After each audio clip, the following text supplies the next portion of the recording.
Welcome back to episode 65 of the Shy Sports Weekly podcast. Great show coming your way, folks. We had an awesome interview, great guest, former NFL tight end Clay Harbor, and also Bachelor Nation star. We get into his NFL playing career, talk a little Bears, and we get into a little Bachelor talk too. First, Ty, Kyle, how we doing, boys? Fellas, first off, we clap it up for the Bears. Clap it up for the Bears. And we're gonna give Ty a little up. We're gonna clap it up for Mitchie and the Steelers. I mean, heading into that Bears game, like, what were you thinking? Like, did you think they had any chance of winning? No. Not at all. I noticed. So I noticed this about all the spreads on the games from the Sunday slate. The highest spread was 6.5 points, and that's what the Niners were favored by against the Bears. No, I saw that. Yeah, I mean, I guess I saw the highest was Colts -7, but yeah, same shit. Yeah, I'm gonna be honest. I did not think the Bears were. I thought they were gonna get boat raced and just ran out of the field. I say never a doubt. But yeah, no, they looked good. Like they look competent. I don't know what the difference is between. I'm not a football guy. I just watch it and gamble on it. I don't know. Especially in the second half.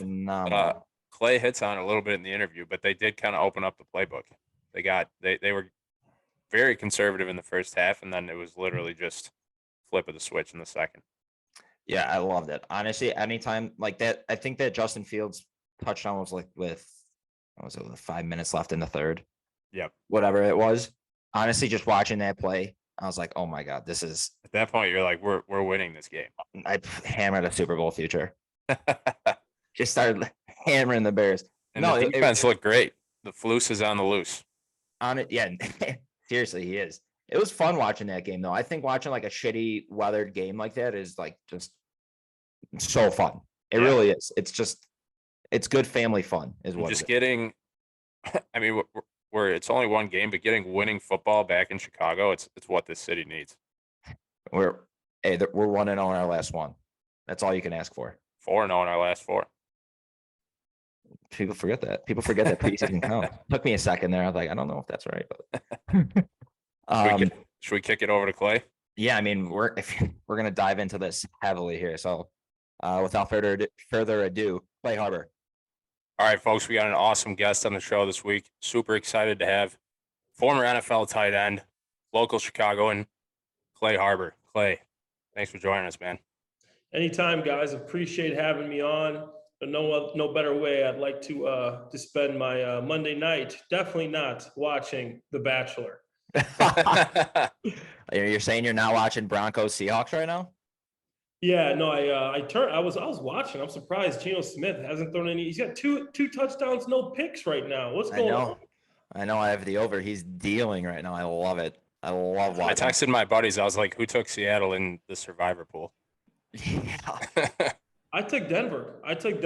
Straight up. I had a free bet on my app, so I took Denver, and now it's looking like Geno's gonna get the better of me. Right. It seemed like a layup. No, you're good here. Well, let's talk about that Bears W and that monsoon yesterday. First, I gotta ask: is that like playing in a monsoon like that? Is that the best or the worst weather to play in? In my career, I mean, I've played in some rainy games. But I've never experienced. I played 8 active years in the NFL, right, and over 100 plus games, 10 games, and I've never played in something like that. So that was crazy. I don't even know how the ball would feel out there. The guys are still catching it and throwing it, but I mean, they've come along with this technology on these gloves now. Like, I'm surprised it can even like let the ball. If you've ever seen Little Giants. Like that's what it feels like when the ball, you can't let go of the gloves are so sticky, but in the rain, it doesn't help. But man, it was a fun game to be at. I was there, and luckily I was in the box. But some of my buddies were down in the actual stadium, and they loved it. So it was a blast. They're in the trenches. Yeah, I live in South Loop, not too far from Soldier Field, and I walked outside just to take out the garbage for it was like a 5-second thing, and I was drenched. And I was like, if I had a ticket to this game, I would probably just eat the cost, honestly. Yeah, it's fun though if you embrace it and you're like, yo, I'm gonna be super wet. You put on a poncho and you just go out there and have fun. Like, I was at this like outdoor club area. It wasn't like a crazy, and it started pouring. like everybody there just embraced the rain and like it was like we're a bunch of little kids, and it actually turns into a good time. If it's not cold, if it's not cold outside, it's not too terrible. But that was a fun game, especially after picking up the W. All the more worth it. But it is easy to say for you since you were sitting in a box. Yeah, I was nice and dry and warm in the box, eating hot dogs and beer and being catered to. So it was a different experience for me. This looks like it would be a fun game to be sitting at. You know, you turn up the air up a little bit. It's 69 instead of 70. Right. You know, so that's the kind of game it was for me. So we'll hop into, a bunch of different topics here, but I kind of want to go into just like the halftime adjustments right away. So you saw in the first half, the Bears really weren't moving the ball at all. I think Fields had like 19 yards passing or something ridiculous that wasn't good. What did you see that they did in the second half where they scored on their last 3 drives? They actually, I mean, like they were calling the game extremely conservative. One possession, they ran inside zone, which is just an inside run, 3 straight plays, including 3rd and 8, and then punted the ball. And guys, like I get it, you're worried about the weather. Fields threw a pick early, like you don't want to, but come on, you can't do it. And they came out and they were a little more aggressive, offensively and defensively. And they got after Trey Lance. The defense played a hell of a game on both sides, or on both first half and second half. I think the defense played well. Roquan, showed up. Brisker, I like him. I like Gordon.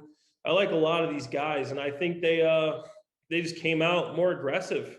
In San Francisco, I mean, they weren't ready for this bare monsoon weather, and they outplayed them. And I think Fields is actually better than Trey Lance, and he had something to prove because Trey Lance was drafted ahead of him, and 49ers gave up so much to get Lance. So I think Fields had something to prove. He had a chip on his shoulder, and he went out and he made some plays.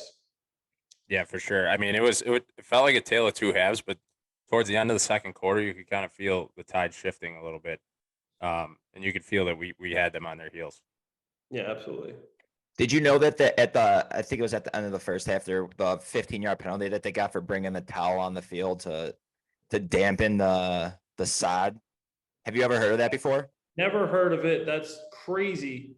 But I think that goes back to like the old Tom Brady Patriot deal when they brought in like the snowmobile to plow a spot for the kicker to kick. And ever since then, they said you can't use anything from the outside, anything that's not, part of the team in the game to clear a path. So we could thank Tom Brady and the Patriots for that one. Thanks, guys. Yeah, I know. I saw that it was like the size of the towel could be like 6 inches by 8 inches. Like what a ridiculous and just kind of crazy rule. The ref pulls out a tape measure, starts measuring the towel. Yeah, it's a flag. 6 by 9. Get the fuck out of here. Come on. Yeah. Crazy. Yeah, I think honestly the most impressive thing to me, I still am not even sure if I believe it. I think I saw the Bears had 1 penalty the whole game. Yeah, I think they had 1 in one. I think they had 2. Yeah. But San Francisco had like 100 yards worth of penalties. We had like 20 yards, 25 yards worth of penalties. They're definitely the more disciplined team. And San Francisco's penalties were dumb penalties. There might have been 1 late hit to where the guy like accidentally like fell on Fields and they still threw the flag, but besides that, they were all legit. So, the 49ers fans, you guys got carried to victory by the refs, but got to be a more disciplined football team, in my opinion. Yeah, so, I was watching this Broncos Seahawks game. I think like early in the second quarter, the Broncos were already 7 for 71 on penalties. Is that like, as a former player, is that something that's like directly attributed to the coaching staff? I mean, it can be. So in practice, there's no refs most of the time. You got to emphasize, like, say, if it's defensive backs holding, you got to emphasize that because the D backs, if you don't have a ref there, they're going to hold. In the game, they're going to form bad habits. So you got to emphasize using your hands, using your feet, not grabbing and holding. Offensive line, the same thing. You can get away with some things in practice because there's nobody there to call the penalties. So you got to make sure that you're really enforcing that. If you let that go and you're just watching, practice as a whole, and you're not implementing, the referees and the calls into these practices, they're going to form bad habits and their routines, and then they're going to start getting penalties called. And then like the late hit stuff, that's just dumb. Face mask, late hits, there's nothing you do about that. And that's just guys making bad decisions. I'll take that as a W in the coaching column with Eberflus in his first game. Yeah. So that brings me to my next point, because I don't want to shit on Matt Nagy because he's just irrelevant to us at this point. But you hear a lot during the offseason and even now about Matt Eberflus's his hits principle. And so I was looking it up a little bit before this. And I didn't realize that, like, when he first got there, guys just weren't, I don't know if they weren't buying into it, but they just weren't, I don't know, it wasn't resonating with them. And like Jalen Johnson, he was saying that it's becoming second nature now, that when Eberflus first got there, that it just didn't resonate with them. What kind of, like, when a coach is coming in and I'll say trying to like implement his beliefs, for lack of a better phrase, how hard is that for guys to actually buy it? Yeah, no, that's it's tough because some guys probably really like Nagy, right? So it's like you have a boss, and then when you say you really like your boss, he's become a friend of yours, and then a new guy comes in and takes his job. It's not easy sometimes to just make that switch and to really be bought in, because you still do have that connection with your old boss. So it's tough, and I've been a part of that before. And everybody loved Andy Reid in Philly when I was there, and then Coach Reid gets fired. I was like, man, you really love that guy. And they bring in Chip Kelly, who's trying to do all these new things, and he's got this new offense. We're going to bring in this college style that worked for like a year and a half, but then people caught on to it. So I've been a part of it where it's difficult, where some guys buy in, some guys don't. But usually when that happens, the guys that really aren't bought into that program, they get shipped out quick by the new staff. And he did that. He traded some big name guys that he didn't like and that really didn't see eye to eye with him. For sure. So what was it like playing for Andy Reid? I got to ask. Yeah. Unbelievable guy, man. Big Red. He's a dude. He's just an unbelievable guy. He's a player's coach. Like anybody would go to bat for this guy. Smart, intelligent dude. And just down to earth, man. He just tell you like how it is, but he would always take responsibility. He would never put a guy out. And when our players just got to do better. He fucked this play up. He would never throw a guy into the bus. A lot of catches players would. A lot of coaches would, excuse me, and they would our guy didn't run the right play. Coach Reid, it's on me. Got to do a better job coaching. And it starts with me. Got to do a better job. It's Coach Reid. He definitely seems like the man. Yeah, why did he get fired in Philly? I feel like he had so much success there. He had success, but our last 2 years, we were garbage, man. Our last year we were 4-12. Year before that we were 8-8. So we made the playoffs for 11-5 my rookie year. The second year we went 8-8. The Vince Young dream team. Okay, everybody held on to that for some reason. And then my third year with the Eagles, we were terrible. We were 4-12. We started out like 3-1, and we won one more game the whole season. So that was pretty awful. Oh Jesus! So you were with the Eagles for 3 years, and then the Jags for the next 3, right? What did you have a preference as far as which team you played for? Did you have more fun with one than the other? Fun. I liked the city of Philly better, but like playing in Jacksonville was cool because there was like no pressure. There was literally like no fans at the game. You can see your mom and dad up in the fan, standing waving at them. Hey, how you guys doing? Cool city though. Underrated city. People always think of Jacksonville and they think like the downtown area, but like around the beaches, the town center, Southside Boulevard, there's some real cool areas there. Like I could see myself, living there in a couple of years. You're not going to have much like fun if you want looking for like a nightlife or anything like that, but it's a real cool city, man. It's nice. Yeah.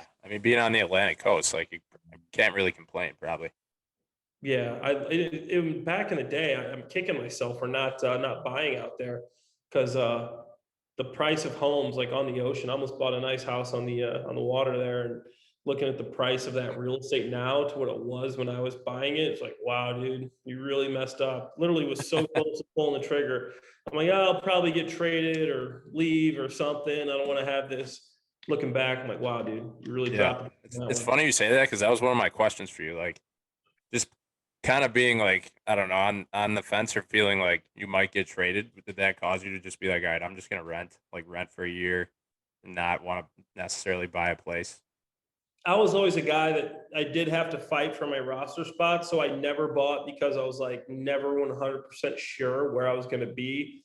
And I didn't want to have that headache of all right, now I got this place here, you got this place. But looking back, I'm like, if I just bought and then say I get traded or something, that property is gonna, I'll rent it out, and that would have probably monetarily done better than just throwing all your money in the stock market and renting with with the rest of it. So instead of throwing away that rent, you're actually, buying something with it. So Honestly, you might be onto something. We might be able to create like a real estate TV show about NFL players like this. no, seriously. I mean, that was a blunder, I think, on my part. And I know they say, some people like the Robert Kawasaki house isn't an asset, it's a liability. And you want to buy multifamily units, stuff like that. But I still think if you have a nice property and you can rent it out and, positive cash flow, you're getting your mortgage paid for by someone renting it, then hey, to win. So I want to jump back to your career real quick. So in your career, it's kind of remarkable. You had 8 touchdowns, and so from 3 different guys. Who was the best quarterback that you played with, and why was it Blake Bortles? Blake Bortles. No, Blake's awesome, man. Realistically, like he was obviously he didn't, perform up to, I think he was like the 2nd or 3rd pick in the draft. Yeah. And he never really lived up to that. But I thought he was a solid quarterback, man. He wasn't terrible. He got really caught a bad rep.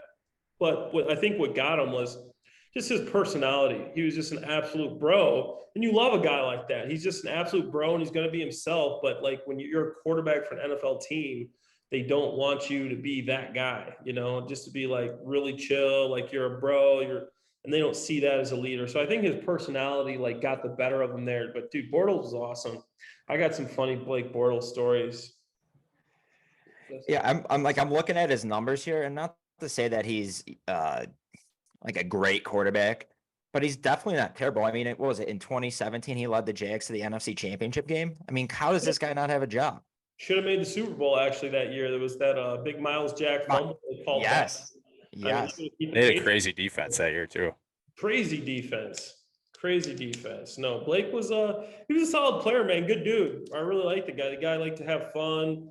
He would ball out, then he'd go have some beers. He was one of those guys. He wasn't one of those like guys that the teams really want to lead their team though. It's like, hey, we got to go out there and work out 10. He was like the chill, like type dude. So yeah, he's probably the exact opposite of what the TB12 method is. He's the BB5. Yeah, absolutely. Him and Tom 5 Brady. beers, 5 brats. Yeah, exactly. But good dude, man. Loved him. So was he one of your favorite teammates? Was he your favorite teammate? Bortles was one of my favorite quarterback teammates, just because he was sometimes like the quarterbacks are. I'd say Nick Foles is my favorite ever quarterback teammate, but sometimes those quarterbacks are just like, they think but they're just like on another level. Like they're like, I don't know, like Michael Vick. There was aura about Michael Vick when he was our starting quarterback. Like that's Mike. He kind of had his own crew, his own entourage. Then I go to obviously Jacksonville's different. I love Chad Henne, Bortles, Blaine Gabbert, but then I signed with New England, and I only played 5 games there before I got released in the whole offseason. But playing with like Brady and Tom is just like this aura about him. It's fucking Tom Brady. So like cool guy, love talking to him, hanging out. But he was just like, it's like that's Tom, and you're not really gonna bro out with Tom. I was really good friends with Garoppolo. Love Jimmy. Then from New England, I got released from New England week 5, and then the next day, I'm signed with the Lions, and I really like Stafford. Stafford was really down to earth guy, cool dude, would hang out, would have a beer here or there. Dan Orlovsky, you see him on TV all the time now. He was the backup quarterback there, and then I signed my last year was with the Saints. So I got to play a lot with Drew Brees, off season only. I got hurt in the preseason, was on IR that whole last year in 2017. But like off season, Drew flew me and Kobe Fleener out to San Diego on his own dime. He flew me first class, puts me up in a 5-star hotel, picked us up every morning at 7 a.m., had breakfast in the car, drove us 20 minutes to the field. We got 2 hours of work, drove us to his training facility. Like this guy had a routine and habits, and just like everything was just pristine. And then like looking back to like Blake, I remember when we were supposed to throw in in California. I flew out there, obviously myself, got my own room. And the first day we're out there, Blake shows up 30 minutes late. We get like a shitty throwing session in. The next day, it's like the weekend, Saturday. He's like, yo, man, I can't make it. I'm fucking hungover. And so we don't make, it's like, so we don't even throw and we cancel throwing. Then we get another like decent throwing session in, not great. Then I like fly. I'm like, wow, that was a waste of time. And then I'm like hanging out with Drew and like everything is just meticulous. And I came back one time after I set a ball on the ground early in the third. He's like, hey, don't put the ball on the ground. I don't like to bend over. I'm like, oh, my bad, bro. Hand him the ball. Stuff like that, man. These guys are really good like that, are very meticulous. Tom Brady, super competitive. Yeah, I mean, it's not a game to them. It's literally their life, their life's work. But man, that's hilarious. When you're on the specifically the Patriots, so you're saying you're like you're fighting for your roster spot each time you're in training camp, and you were with the Pats through week 5. So like when you're there, I mean, like what's your relationship like with Brady? I mean, I'm assuming you're talking to him a bit in meetings, but like you're saying, you're not boys with him. Yeah. So like Tom, I signed with New England free agency, Jacksonville. In hindsight, I should have went back to Jacksonville. They're offering me the same deal, but I wanted to get a raise, and they told me they're going to pay me more. They keep me on the same deal. They want me to sign back for the same contract that I signed with before, which was a decent little deal. New England offered me the same thing though. So I'm like, why would I go back to Jacksonville, when I could go to New England? Much easier roster to make, no state tax. Yeah. New England, they have Rob Gronkowski. They have Martellus Bennett at this point. They just drafted A.J. Derby, was his 3rd-round tight end. They have Michael Williams. These are all tight ends that have played and are, bigger name guys. And they just signed like two free agents too. And my agent's like, yo, you sure you want to do this? Like, this is a tough roster to make.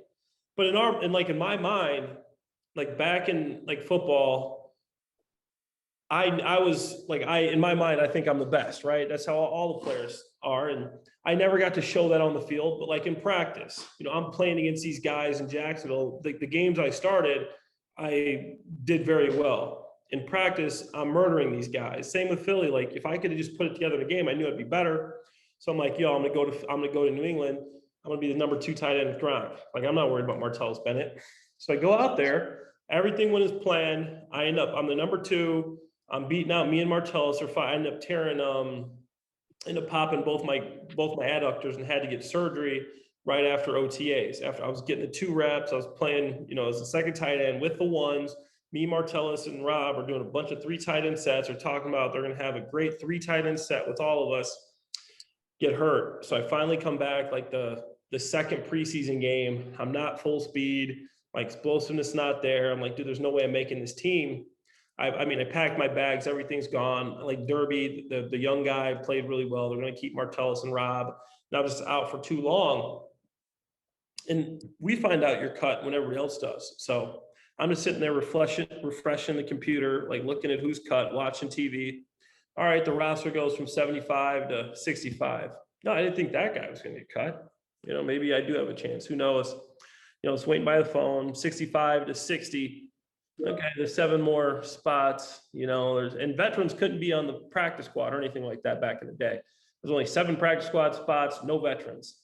All right, now you're down to like 57. Like, what? Like, I'm still here. Like, are they going to keep 4 tight ends? 55, 54. There's 1 more cut. I go, no way, I fucking made this team. Like, I was told my agent, like, yo, start asking around who needs a tight end because I'm done for. 53. I fucking made the team. This is unbelievable. I already said bye to guys, like the last time you see them, like, okay, I'll see you guys later, man. I'm sure we'll connect sometime. I go into the stadium the next day, I'm looking around, I type in my code, make sure a door opens. I'm like, okay, it's not a mistake, and so opening week, Tom's out because of Deflategate, but he's still around and everything, but he can't play because he's out. He's suspended for Deflategate. So Jimmy Garoppolo's our starting quarterback for 3 weeks, and 1 week we had Brissett because Jimmy ended up getting hurt, and Tom came back for one game. But Tom was a bro, man. He was a bro. The one quick Tom Brady story I have talk about how competitive this dude really was. So when I first got to New England, hardest offensive, I could learn an offense. Hardest offense I've ever learned. They got, say, 100 plays where you say one word and you just got to know the whole play. So they say water. You got to know green right, 373, Y stick, X slant. So we have this game where they say water and you got to recite the play. Or you say the play, green right, 373, Y stick, X slant. And you got to go, oh, that's water. So you got to know like what's what. I got really good at this game just from correlating things. I could do that really easy. Not that I knew the play, but I could repeat it right away once something clicked. And I would like make these voice memos and listen to them on the way to work. So I was always like learning. And so I got really good. And I'd murder like Gronk and Martellus and Derby and all these guys in the tight end room.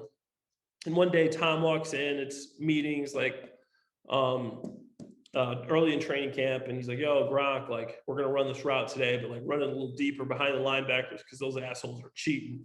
They're script watching. So we're going to do this, whatever. And Brian Dable, he's actually the head coach of the New York Jets now. He was our tight end coach. Love Dable. I'm in touch with him to this day. And he's like, Tom, I bet you can't beat Clay in the hurry up game. Tom's like, dude, like, come on. Clay's been here for what, 5 minutes? Been here for 16 years. And Dable's like, yo, play him. Tom's like, okay. So Tom comes in the room and everybody's like, okay, let's go, Clay, let's go. And you got Gronk like acting a fool like he always does. And so Dable is like, all right, we got water. Green right 373, Y stick, X slant. Tom's like, oh, okay. And I end up beating him 5-3. We go to 5 and I end up beating him. And everybody, the Gronk, oh, okay, Clay. Martell, everybody's laughing, talking shit. Tom doesn't even smirk. Fuck. Leaves the door, slams the door, and I'm like looking around. I'm like, is he serious? You just got cut. Like, that's Tom. So I'm like, fuck, man, this guy's really that pissed off. So next day we come back in, we go through practice. We're going through our film, watching the tape. Dable's pointing this stuff out. Something when you're not practicing, the shit's boring because you're just sitting there like watching these other guy play. Trying to like not fall asleep. Like I want to watch myself. And Tom walks in. All right, Clay, motherfucker, let's go. Like, what? Dable's like, let's go, Clay. Everyone's like, oh, okay, let's go. So I'm like, oh, okay, we're playing the game again. So I'm like, all right, like Tom wants some more. I'm about to give it to him again, like, let's go. He beats me 5-0, looks at me, that's right. Leaves, slam the door again. Everybody's going crazy on my ass. And yeah, that was I get why the guy couldn't retire this year. That's what happened. So that just shows his competitiveness. I beat him in this game. He goes home. This is probably what happens. He goes home. He studies just so he could come back the next day and show me that he's better. This guy's won 5 Super Bowls at the time, MVP 3 times, and he's still so competitive that he couldn't let this stupid game go. He had to go home, study, make sure that he knew his stuff, come back and beat me just so I knew that he knew that I knew that he was better at that game than I was. He might not have slept that night. Yeah, he didn't sleep. He has a the biggest supermodel wife in the world. And he's over here studying plays that he's been running for 16, 17 years. So that's Tom Brady for you. That's my favorite Tom story that I got. That's a great one. What a tight end room to be a part of too. Martellus Bennett and Gronk. Like those guys are just absolute characters. I would be sitting there like, man, I wish I could write a book about this. Literally. Like these two guys' interactions going back and forth. Yeah. Gronk would grab your popcorn. He'd come over to my apartment. I lived with some of the rookies because I wasn't like sure I was going to make the team. Joe Thuney, Ted Karras, they're both still playing. They're big time alignment now, but the rookies back then. We lived in North Attleboro, and Gronk, I don't know, he'd like coming over our house and having beers after the game and stuff. So he would come over and hang. I love that. That's fucking awesome. I guess one last thing on the Bears before we get into, until we get into some Bachelor talk. So sticking on the tight end topic. So Cole Kmet, I kind of want to talk about him. And this might sound so stupid in baseline, but is he good? I have no idea. No, Kmet's good. I know he didn't have any catches yesterday, but dude, when I went to practice, I went to camp. I did like this tour, like going to all these training camps, and it was just like a little project that I had, and I wanted to, get into like the sports talk world and do some of that stuff. And it really paid off. Made a lot of cool contacts, got some cool stuff coming up. But I just like was sitting in. I'm like, you know what? I'm gonna try to get into sports talk. Literally the beginning of this preseason, and I just started doing it, man, and it really took off. And now I like got a big following on the Bears and the Jaguars and Eagles, and like doing the circuit and all these sports talk. Got a job with ESPN Jacksonville, NBC Philadelphia. I'm doing a lot of stuff with them, and like David Kaplan in Chicago. I work with him to ESPN 1000, NBC Sports, whatever. But I went to practice. One of the first things I noticed, I go, dude, Cole Kmet's quick. Like this guy can play, he can catch the ball. And I was impressed with Kmet, and he did what nobody was guarding him. But when I went on the field after practice, I'm friends with Roquan, Trevor Simeon, the guy on the field. And I'm just sitting there talking to him. This dude, turn around, it's Cole Kmet. This guy's a monster. He looks like the guy from Happy Gilmore, man. Like I believe that belongs to Mr. Gilmore. Like the dude with the nail in his head. Right. 6'7", 265 pounds. I'm 6'3" and some change, 245, 250. And I mean, I was like, dude, and he reminded me of like the build of like a Gronk or a Martellus Bennett. Those dudes are monsters, okay? Martellus is 6'7", 280 pounds. Gronk 6'6", 275. These dudes were massive. And Freaks. Kmet is a freak. He's massive. He can run. He can catch. And the way he's moving, I thought he was like my size. And the fact that he's that big, I'm like, dude, this guy is going to, because with that frame and the way he can run and catch, I'm like, this guy's got to be a superstar. If he's not, like, I don't know what happened. It must be, I don't know. But from what I saw from Cole Kmet, he can block, he can run, he can catch. I mean, there's no way that this guy isn't successful. In my opinion, I've been around a lot of tight ends. Like I said, you guys know I played with Martellus, Gronk, Kobe Fleener. I played with Eric Ebron, Brent Selleck, Zach Ertz. I've seen a lot of tight ends. Cole Kmet, some big boys. Yeah, Cole Kmet would be good. And I guess the reason I asked is just because, especially with in Nagy's offense, and you can't really judge yesterday's game. Yesterday's game was a fucking slop fest, but I just feel like he just doesn't get utilized. But he gets the ball. I mean, it's not like he's dropping passes or anything. I feel like he's just never. I don't know if is he not getting utilized or what's the case? Quietly last year, the dude had 60 catches and 600 plus yards. He had like 650 yards and 60 catches. He was like 15th ranked tight end in the league as far as receiving yards. He scored no touchdowns though. That's because Nagy was bringing in Jimmy Grandpa to and all the red zone plays. Yeah. Yeah, Jesus Christ. Yeah. And he had all these tight ends playing, but I was shocked. The one thing I was shocked at is they have Ryan Griffin playing all the 21 personnel. I go, wait, why is Griffin in the game so much? Because I thought Kmet would be the starting tight end, but they're getting Griffin involved in his own set. So 21 personnel is when you have two running backs and a tight end. So every single time you have 21 personnel, Kmet has to run off the field and just run back on the field. Honestly, that sucks for a tight end. I hated doing that. I hated running off and running on, and that's what my job was. You sprint on the field, you sprint off the field, you get the play, then you're on the line of scrimmage and you're waiting to see if your formation, like, dude, Cole Kmet is a tight end that can do everything. Keep him on the field. Like, why are we taking him off the field and 21 personnel to put in Ryan Griffin? Like, whose idea was that? I don't know. I think that they leave this guy on the field, and you create tendencies that way too. When you have certain players for certain plays, you create tendencies. A lot of bad teams do that, like the Jaguars this year. They have all these different tight ends that they're using for all these different plays. And I'm watching the Jags. I'm like, dude, like, I see what you're doing. If I can see what you're doing, the defense that has one job to see what you're doing knows what you're doing. Like, stop bringing these guys in for certain plays. Right. It's like showing your hand. Not to mention, you're trying to get into a groove out there too, probably. You're trying to get in a groove. You're running off the field, running on the field. It's terrible for Kmet. And it's like, okay, there's a package for these guys, they say. But it's like a multiple choice test, right? Instead of having 4 questions, 4 possible answers for the defense, Now you bring this guy in, there's two. Now it's either A or B. There's no C or D. You're just narrowing it down. They're either going to do this play action or they're going to do a run.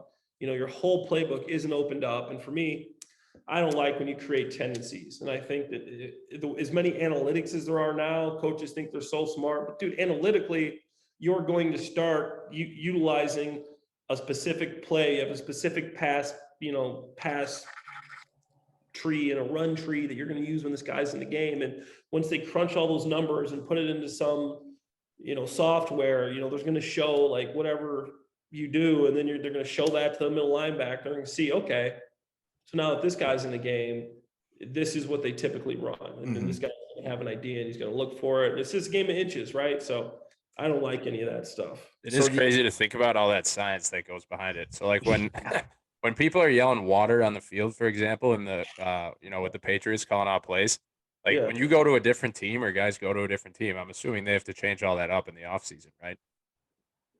It more so if there's like maybe coaches, because a lot of the players, I mean, it's so hard to retain some of that. Say if Tom was playing against the Patriots, then yeah, I mean, you might see some of that, but I don't think that a player like me would remember some of the stuff. Maybe I try to, but I don't know, dude. You beat Tom I Brady. was gonna say, dude, don't sell yourself short here. Fuck. Yeah. Not many people could say they beat Tom Brady in something. I know, yeah. And I beat Malcolm Butler on this pass, a slant and go, and I just killed him. I don't know why. And I was wide open, and Tom underthrew me, and it was an incomplete pass. And he came up and apologized to me. I'm just like, yeah, Tom, don't fucking let it happen again. He's grabbing by his jersey. Don't fucking let it happen again. Don't let this shit happen again, Tom. No. Like, bro, it's fine. Like, it happened. So that also happened. So like when the Bears are taking Kmet out, do they just not believe in like his run blocking ability? I don't get it. I don't get it either. I was like trying to figure out, because like Ryan Griffin, I love Ryan Griffin. I've been talking about this dude. I love James O'Shaughnessy. I'm like, these guys are good 2 and 3 tight ends. Griffin's 11-year vet, but dude, you don't not take him out for Kmet. Like a whole personnel grouping. Like when he's tired, send in Griffin on 2 tight end sets. Send in Griffin, 1 tight end set. We're keeping Kmet in the game. Don't give Ryan Griffin 21 personnel. Like, get the hell out of here, man. Like, Kmet's supposed to be, he's a 2nd-round draft pick. He's supposed to be a premier player, and you're just cutting him out of those specific plays. It doesn't make sense to me. I don't know why. I mean, the rationale is 21 personnel is more of a running personnel than 11 personnel and, whatever, if you're going 12 or 13, whatever you're doing, 14, I don't know what personnels they're running now, but it's more of a rushing personnel because you got 2 running backs in the game. But like you said, that creates another tendency. Oh, you're taking them out because it's probably a run? Okay. Like, no, like the defense, if you see that, the defense is going to see that. That's the one thing I like really disagreed on, man. Like, don't take Kmet out of the game. I want him in the game. The guy can block. I saw it. The guy can block defensive ends. He's not like Evan Ingram with the Jaguars. They have to take him out because Evan Ingram can't block. He would get tossed in the backfield if he tried to block somebody. But not to name names. Not to name names at all. No, yeah, I looked it up. I mean, Ryan Griffin played over 50% of snaps, and it's like it just doesn't need to be happening. Before the season, I thought it was going to be like the triangle offense between Mooney, Kmet, and whoever was in the backfield between Montgomery and Herbert. Wow, what a comparison. The triangle offense to the 2022 Chicago Bears. Holy fuck. No, I agree. And I like Griffin. Honestly, I think Griffin's a solid player, but like that's going to throw Kmet off. And I'm seeing him run in and out of the game. And like, dude, it's like that. Got to stay in rhythm. You got to stay in rhythm. Nobody wants to do that. Okay, I made my career doing that, and I still thought it sucked. You go out for a game, maybe there's 2 plays where the 21 personnel, maybe there's all 21 personnel, and then Kmet misses a whole series. You never know what they're seeing. And then maybe he plays 2 plays and it's 3rd and long, and then Kmet has to come in. He's cold, he's trying to pass block because it's 3rd and long, and you got Nick Bosa coming off the edge against Braxton Jones. Yeah. Put in prison. Yeah, that's a mismatch. So Jesus. Yeah. So I don't like that part of it, but I I'm got glad you're enlightening us on the personnel stuff because I hear that on fantasy football podcasts and I'm like, what the fuck are these guys talking 21 personnel. Yeah, you didn't know that? 12 so personnel. 21 about? I personnel. hear 11, I hear 22, like I hear all these different numbers. First letter. Wow. First number is the running back, right?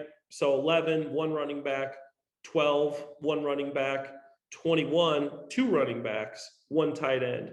11, one running back, one tight end, 11 personnel, 12 personnel, one running back, two tight ends, and the receivers just go off of that. So it's really simple. I mean, we're not very smart football players, so they got to keep the stuff simple. It's like, 12 personnel, two tight ends. As simple as possible. Personnel. Yeah, 22 is the big personnel.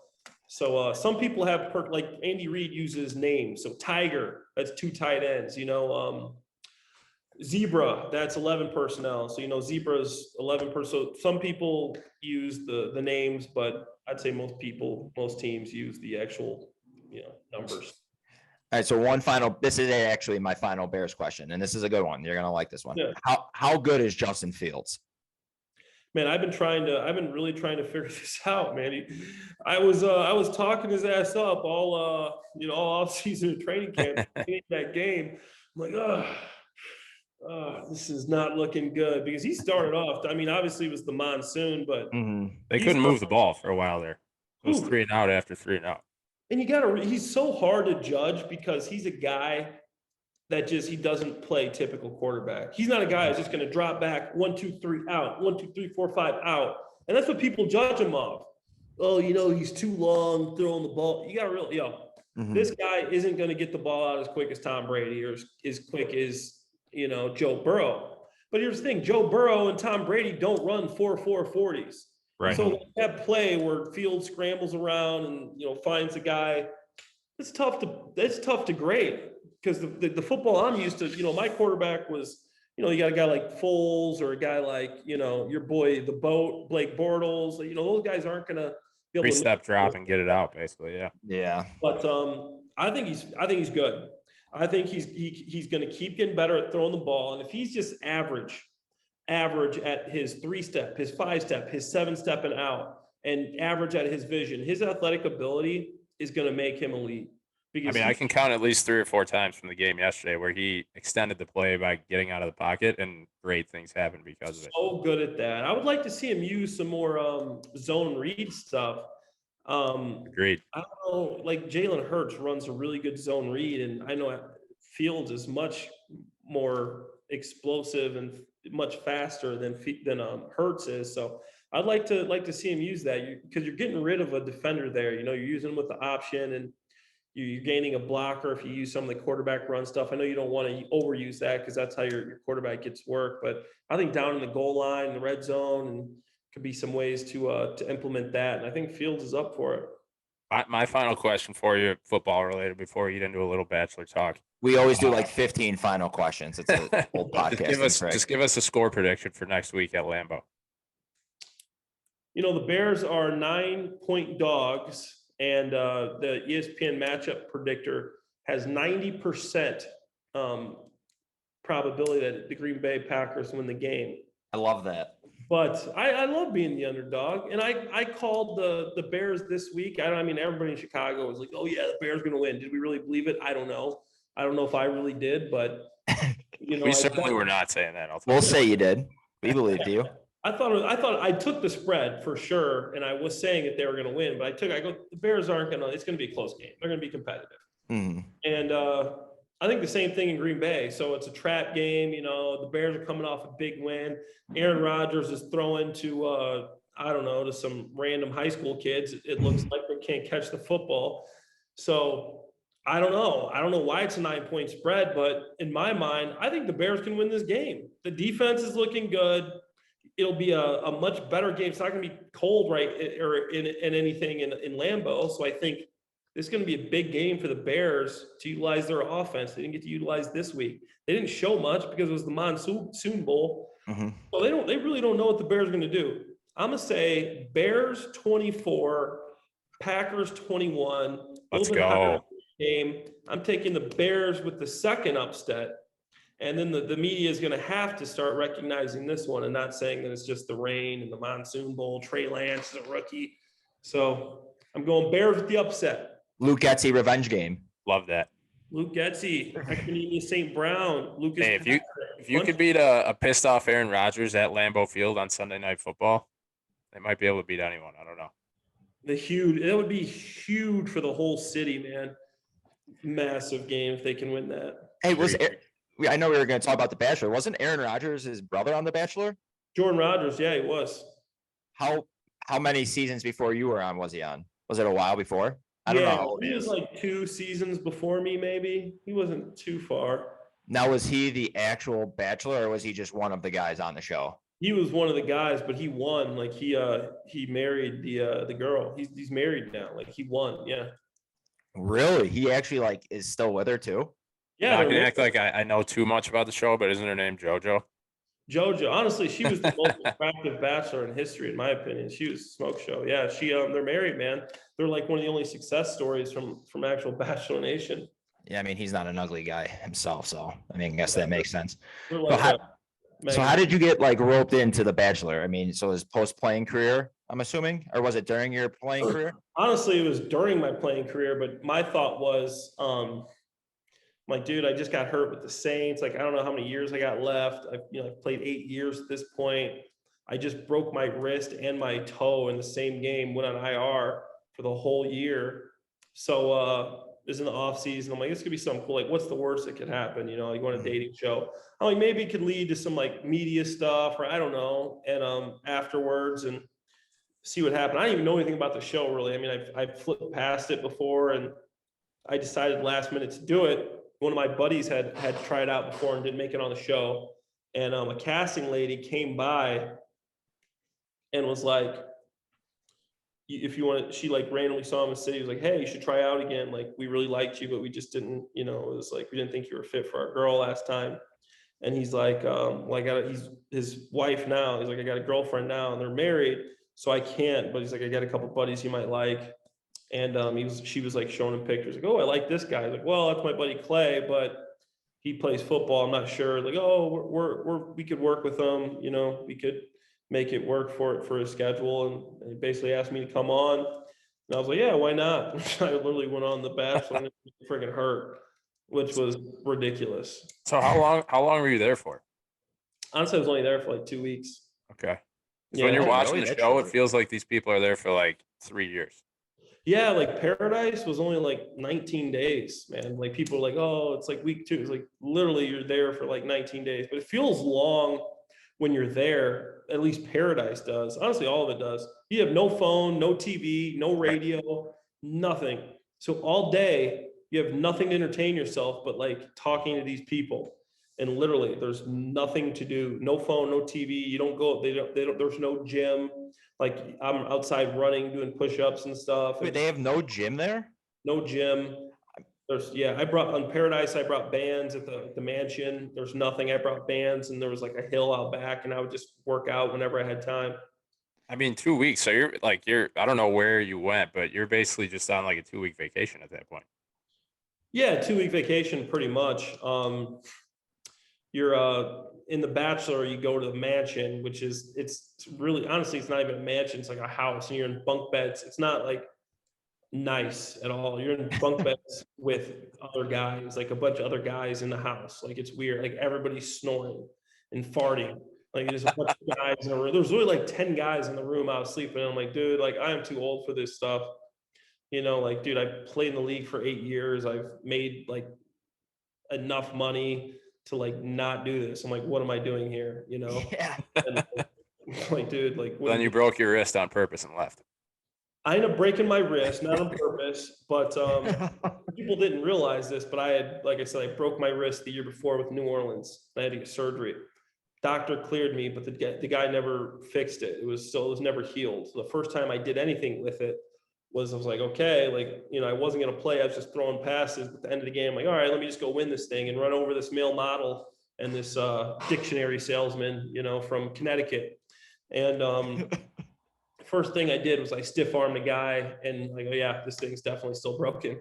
And I go, yeah, my wrist is broken. And then like, yeah, Clay broke his wrist playing football.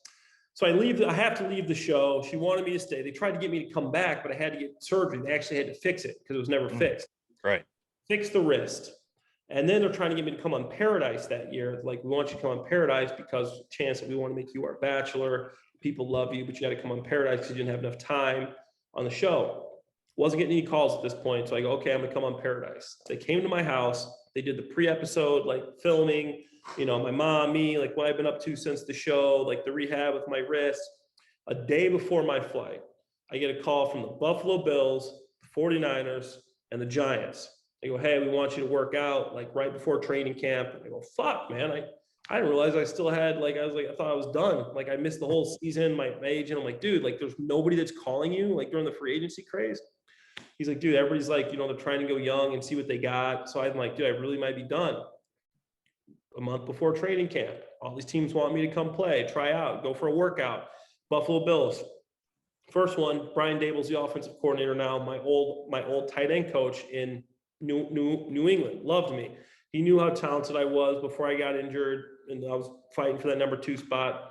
He says, Clay, if you're healthy and in shape, because we'll sign you, and you're going to be our number 2 tight end this year. Perfect. So now all I got to do is get my wrist in shape. So I have to go to New York City, the best wrist doctor in the world, New York City, the best wrist rehab. Only problem about New York City is there's nowhere to run in that city, like to run routes, because there's no fields. It's so compact. We found this field that's like arena football field. It's got like concrete around the outside. So we'd go there and run routes with my trainer while I'm getting my wrist fixed and like getting ready. 2 weeks beforehand, I'm running around. My trainer's like, yo, run a corner. I'm like, all right, just make sure you put the ball on me because there's a wall right there. It's concrete. Oh, If you Jesus. throw a deep corner, like, I'm going to fuck myself up. He's like, yeah, I got you. So I run the route and I lose track where I'm at, and he launches it and I'm taking off and I run full speed into a concrete wall. Jesus. I got a huge scar on my stomach from it. I mean, I can show you guys, but probably most people are listening at home are listening, but whatever. I have a scar on my stomach now, and I had to go to the emergency room for 6 hours because the bleeding wouldn't stop. Wow. So I go to the emergency room. I can barely walk. I'm so locked. I thought I could have died. Like, there was posts, like literally a concrete wall I ran into with my full speed, sprinting, didn't stop at all. So finally, so this is 16 days before my workout. So I'm talking to my agent, I'm like, what am I supposed to do? I can't walk. Start gradually getting better. Right before the workout, you know, we haven't told the Bills this because I'm hoping, praying that I can run and get to this workout and perform. So I want to make this team. It's like, you know, it's last minute. Like, what do you want to do? Do you want to go to the workout, or do you want to say, hey, like, I need a week? I'm like, dude, if I say I need a week, they're not going to freaking sign. They're going to go another direction. You know, they're not going to just wait on me, you know? So I go, fuck it. Like, I'm going to try and go and do this. Feeling okay. You know, I'm like the day before, like I'm running, I'm like, okay, I can sprint. So I'm like, okay, perfect. Like, I'm gonna be able to do this. Get there, go on the field, you know, Dable, everybody, Sean McDermott is the head coach then. We're running routes, killing it, explosive, everything's feeling fine. Halfway through the workout, I just feel a big grab and I tear my groin right where I hit my stomach. It was locked up that I tore my groin, out for 6 months. That's how my NFL career ended. From hitting that freaking wall, from training, from rehabbing for the Bachelor. And that year, while I was hurt, I had about 6 more teams call needing a tight end, but I was out with a torn groin and I couldn't come. So yeah, it's a sensitive subject, man, but it's crazy how things work. And that's how my career ended. I always said, you know, I want 10, 11, 12 years. And I think I would have got it if that freak accident didn't happen. But unfortunately, man, everything happens for a reason. I say, who knows? And then I end up going on Paradise, you know, that following year. But yeah, that's how my friggin' football, my last football game I played was on the freaking Bachelor. How about that? That's crazy. That is kind of crazy. I mean, what I took away from that is it's pretty damn cool that you had the respect of Brian Dable to just be like, hey, man, if you want the job, it's yours. Yeah, I just had to come in and freaking be healthy. Like, this guy's the head coach of the New York Giants, so his word holds some merit. So I think that's pretty damn cool. Yeah. Now, would you say you ever like think back and regret going on The Bachelor? I mean, It's kind of it's a tough, and it's not to say that like if you don't go on The Bachelor, maybe who knows what happens. I guess I'm just saying like with the butterfly effect of the way things kind of played out, in hindsight, absolutely, dude. Who wouldn't say they regret that? I mean, like if I would have known that I break my wrist and it leads to me like running into this wall and like my NFL career, league minimum for, even if I'm just looking at it completely financially, league minimum for a year for a 9-year veteran is like $1 million, right? So like Decent. financially, like you're gonna, you've messed up, and then you're getting your 401k double matched, you're getting another year of annuity, another year for pension, another year on top of your severance, another year on top of your health care. Like financially, just obviously every year matters. But football, I'm a football player, and if I would have known that would have happened in hindsight, no chance I go on The Bachelor. But I thought, hey, this is a dating show. How the heck? Like it didn't register. Why would you think that, right? Right. It didn't register that I'd be doing like activities where I could actually get injured, and it would lead down that path. So unfortunately, that happened, and that's how my career ended. So did you make some good friends on the show, or at least in Paradise? Yeah, I made a bunch of good friends. Grocery store Joe.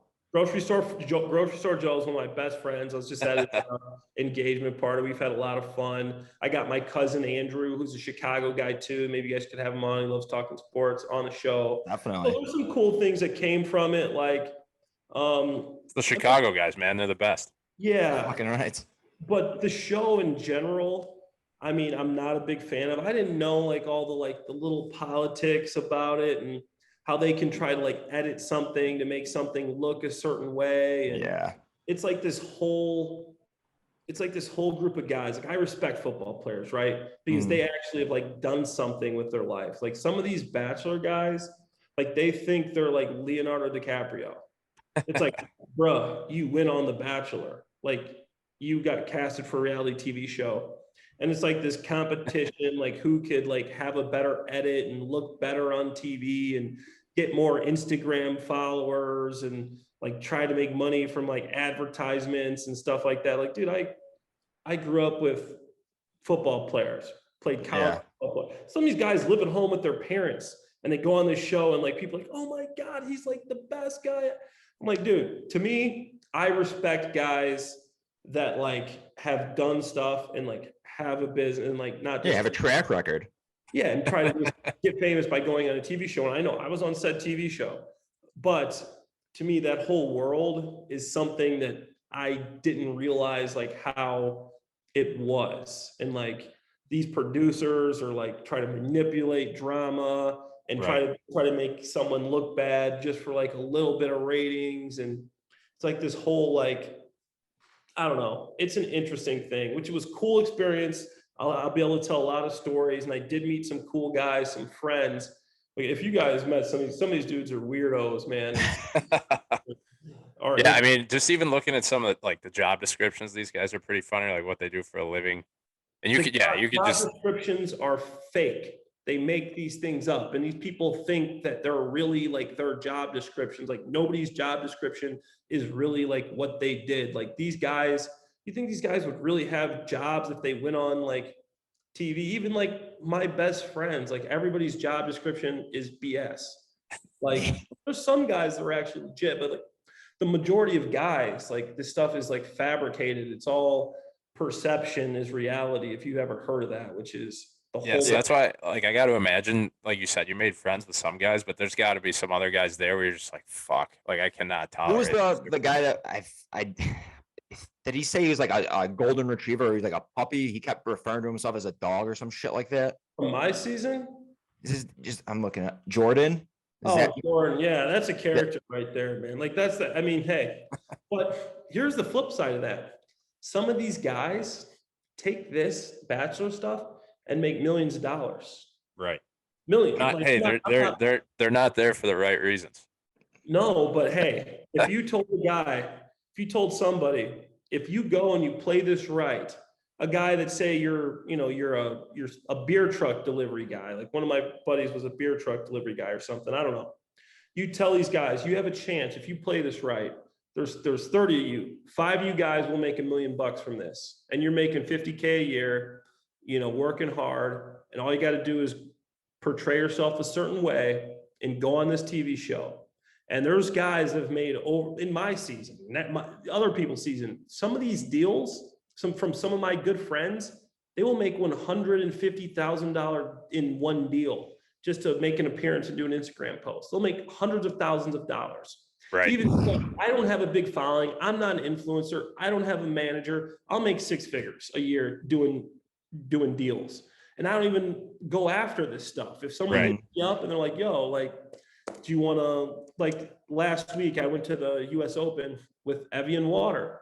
You know, they're going to pay me X amount of dollars to go to the US Open, make an appearance and post some stories about it or some posts about it on Instagram. Optimum Nutrition. I work with Optimum Nutrition on a year-long contract because I have like an Instagram following, mostly from this show. So there's some benefits for that. But like for me, like I don't need this stuff. If you're a guy that like didn't have anything going, you're making, you know, 40K a year, you're living. Yeah, it's like a golden ticket for some of these guys. Hey, you got casted for this show, go for it. But the thing is it's all this like big like perception of guys just trying to do that, and they're trying to portray themselves in a way. Almost like you're kind of selling yourself out a little bit. And then the producers, you're trying to be as good as friends as you can with these producers because you know that they're going to be the ones that edit things a certain way. So I'm very like just turned off to like the whole Bachelor world. My cousin's like still in it, so I still like watch a little bit of it, and I got some buddies that have been in and out of it. My buddy Nate was just on this last season, and then they got this whole like cancel culture thing. Like my buddy Nate was going to be the Bachelor, but like some girl came forward and was like, yo, Nate's an asshole, like he dated me and was mean, and then they like canceled Nate. So I don't know, I got canceled for saying Michelle was the most beautiful Bachelorette I've ever seen, one of the Bachelorettes, and literally it was on headlines. Clay Harbor calls Michelle the most beautiful because people were saying that I was judging women by calling her beautiful. If you look up controversial comments, Google it right now. Clay Harbor, Michelle Young, Us Weekly, whatever, Clay Harbor, Bachelorette comments, Michelle. I go, Michelle is beautiful. And they tried to cancel me from it. It must just be part of the trade-off. If you're on the show, like you have to just accept you're going to get canceled at some point. Yeah. I'm like, dude, this is wild. So that's the part of the world. And these fans, like I love football fans, and like some Bachelor fans are good, but some of these people are like just absolute trolls, man. Like they just troll people and they're just haters. You got to turn the comments off at that point. I don't care, but a lot of my friends said, "Oh, do you see Reddit? Do you see?" I go, "Bro, who looks at that? Why do I care what somebody says on Reddit about me? I'm living my real life right here. It's pretty damn good." You know, for sure. I don't have any issues in my life. So this person that's in their mom's basement eating potato chips can talk and say what they want. You know, I'm fine. Sorry. I could not be more appreciative of your attitude about this whole thing. Seriously. Don't care. You can say whatever you want. It's not affecting me. You know, I'm gonna go back and collect my pension check and live my life, and you guys have fun talking about and enjoy watching football. Fuck. Yeah, exactly. So did they make you sign like an NDA or anything? And did you like have to wait a certain amount of time? Yeah, you can't talk. You can't talk about the show until like X amount of weeks or months after you've been off. But honestly, for me, like I was the only guy that said, I don't care. And I got told to care. That's probably why they hated me. Like you're supposed to like send all the like the advertisements to them and stuff. Like, I remember it was like Casey's Pizza like hit me up and they're like, yo, like you want to do this ad for like a post for like 20K? I'm like, 20K to put? I'm like, yeah. I'm like, okay. Like ads for people like, you can't do that. You're still under contract. Like, sorry, it's too late. I just done a picture of eating the pizza. Fuck. Best breakfast pizza around. Pizza. I grew up in. You guys know what Casey's Pizza is? You're from the North? Of course. Yeah. Wait, I might be getting confused. Is it like it's not like gas station pizza, is it? Yeah, like the breakfast pizza from It's Casey's. good gas station pizza, man. It is gas station pizza. Yeah. Iowa, when you're fucked up, Iowa University. So on that's what Halloween, you come that's across the exactly what I cases. thought of. I've never had University it, of but Iowa I coming hear back- people talking about it all the time. coming back from University of Iowa, getting Casey's pizza. I wouldn't touch it anymore, but back in the day, high school, you need some food, you're hungry, you go by, let's just go by Casey's, boys, we'll grab a slice. 15 Busch Lights deep. That'll happen. Yeah, get a 30-pack of Busch Light and we're good. House maybe, I don't know. Oh, I love it. Well, shit, Clay, we don't want to keep it much longer. I know we've been going for a while here, but we're gonna have to have you back on later in the season and break down some Bears, maybe a little more. We'll rip on some the Bachelorettes or the Bachelor. Yeah, you're definitely gaining fans by the minute here. Yeah, I love this. I'm gonna get canceled by the Bachelor fans talking about Wait, so no, I'm reading the headline. It says Bachelorette's Clay Harbor slam for rude comment on Michelle Young's looks Yeah, as he insists it was a compliment. That's Look at- okay. Hey, our Twitter army has your back now. I appreciate that. And I'm coming out with a podcast with Buddy. I'll have an announcement on that soon. But you guys will have to come on and shoot the shit with me, and we'll have to. I'll come back on with you guys, and yeah. For sure. Yeah, we'd love to come on and talk Bears. And we're gonna get a 24-21 dub this weekend. Here we go. Let's go, baby. Dub Bears. Dub Bears. Where can people find you on social media if they aren't already following? So Twitter, if you want to just talk sports, talk ball. My Instagram honestly kind of sucks. I want to turn it a little more of a sports type page, but all my followers are like Bachelor Nation people. So the only time I get engagement is like when I'm like hanging out with like other Bachelor people. So honestly, I think the people that are watching this probably want to follow me on Twitter. And it's at Clay Harbs 82. Yeah, at Clay Harbs 82. Yeah. There we go. All right, Clay. Thank you so much for coming on. We appreciate it. Awesome, guys. Yeah, Thanks, it was fun. You guys have a good night. You Yeah, too, man, man. you too. Sorry for keeping you so long. No, it's Yeah, we were buzzing there for a bit. Yeah.